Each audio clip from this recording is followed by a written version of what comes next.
masuk ke sesi selanjutnya, Dok. Okay. Tadi udah kita bisa bicara seputar kanker ya, sahabat inisiator.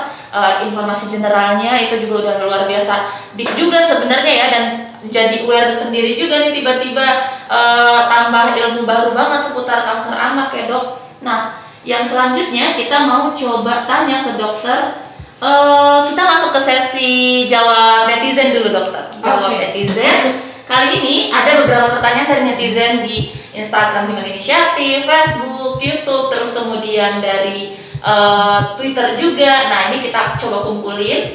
Ada beberapa pertanyaan, Dok. Yang pertama ini dari netizen, satu, bagaimana kita tahu kanker anak itu udah stadium berapa? Nah, itu dulu, Dok, boleh mungkin kita jawab, Dok. Oke, ya, seperti tadi saya sampaikan bahwa stadium tergantung dari jenis kanker kemana penyebarannya.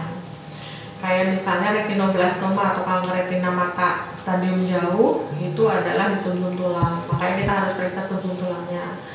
Ada lagi kanker otot stadium jauh, selain di sumsum tulang juga di paru. Jadi kita cek sumsum tulang, kita foto paru, apakah parunya kena atau tidak. Gitu juga sumsum tulangnya.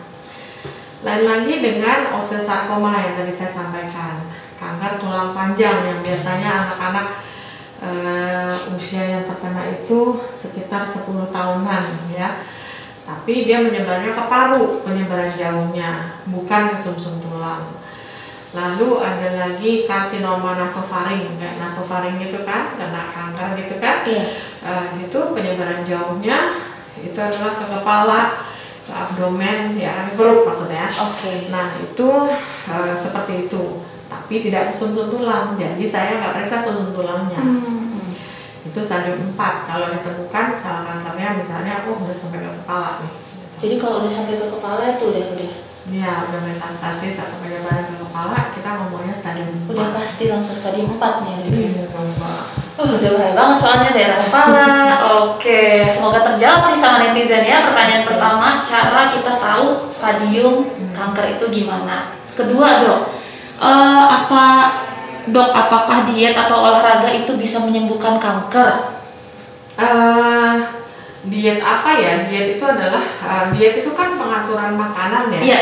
Bukannya diet terus jadi kayak diet orang obes gitu. Jadi kurus kan pasti beda.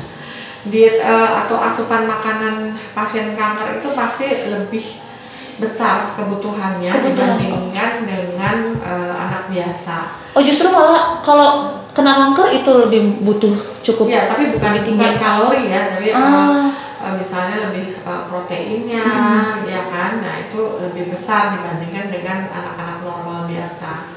Terus kemudian kalau olahraga, ya ini kan karena pandemi ya, saya juga bingung mau ngajukan olahraga apa ya. Mungkin ya cuma jalan pagi aja kali ya. Tidak ada olahraga yang berat yang diperbolehkan untuk pasien anak kanker. Karena saya nggak tahu status misalnya aja pasien leukemia gitu ya, tulangnya rapuh misalnya, ya kan, karena efek samping obat. Terus saya suruh lari, yang ada jatuh patah. Kemarin ada pasien saya tuh satu ngejar kucing jatuh patah. Itu nggak bagus kan, artinya menunda pengobatan. Iya. Saya nggak nyuruh ngejar kucing loh ya.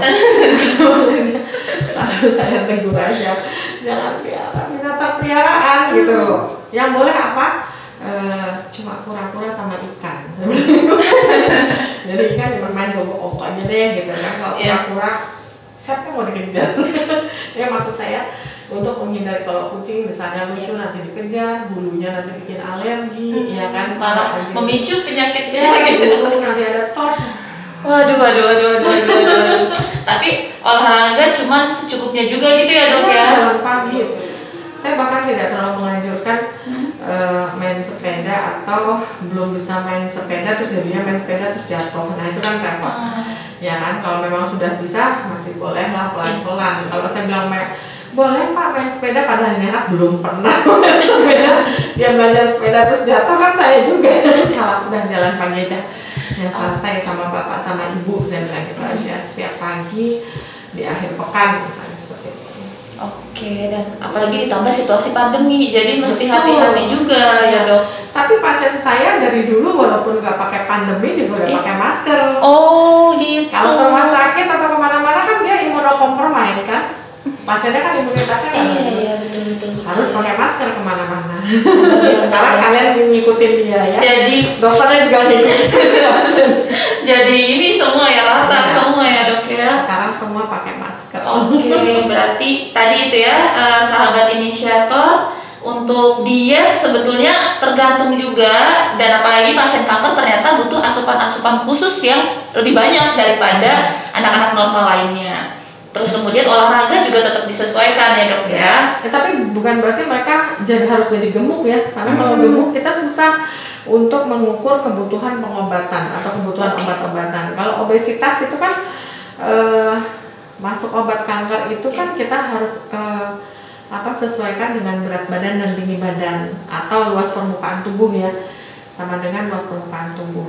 Jadi jangan sampai obes, karena pada saat dia obes itu akan rancu gitu. Kitanya bingung, dikasih obatnya sesuai dengan berat badan ideal takut kurang, dikasih dengan sesuai berat badan aktual takut berlebihan.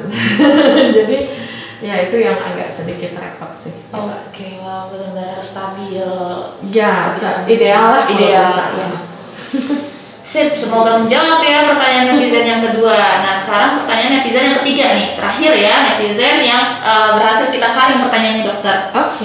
Yang ketiga, dok ada nggak sih hal-hal yang bisa dilakukan untuk mencegah kanker pada anak? Kayaknya ini mungkin ibu muda atau ya mencegah kali ya.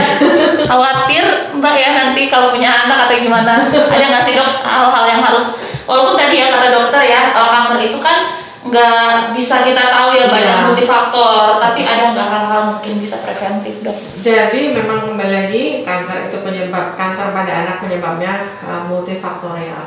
Saya mention sedikit aja ya, kalau kanker pada dewasa itu ada salah satu yang beda dengan kanker anak adalah faktor degenerasi. Jadi orang tua itu kan ada faktor ya penuaan lah gitu. Nah itu adalah salah satu dari pencetus kanker. Pemicu kanker tadi. Nah kalau misalnya anak kan nggak ada itu, memang kita nggak tahu penyebabnya apa. Lalu bagaimana kita mencegah? Itu tadi hidup sehat, tidak merokok, imunisasi, vaksinasi yang aktif ya kan, yang diikuti sesuai jadwal. Nah itu kita berjalan ke situ deh, pola hidupnya sehat. Lalu kenapa kok harus seperti itu? Kan kembali lagi tadi saya bilang ada jadwal anak-anak itu ke rumah sakit atau ke fasilitas kesehatan. Ya karena untuk itu tadi imunisasi, vaksinasi supaya ketahuan kalau misalnya anak itu sakit atau tidak sakit, ya kan? Jadi betul-betul ya pola hidup sehat itu betul-betul juga perlu, mau mencegah kanker atau mencegah penyakit lain rasanya juga penting sekali ya dok ya. Oke, itu tadi kita masuk ke sesi jawab netizen. Makasih banyak dokter buat jawaban-jawabannya.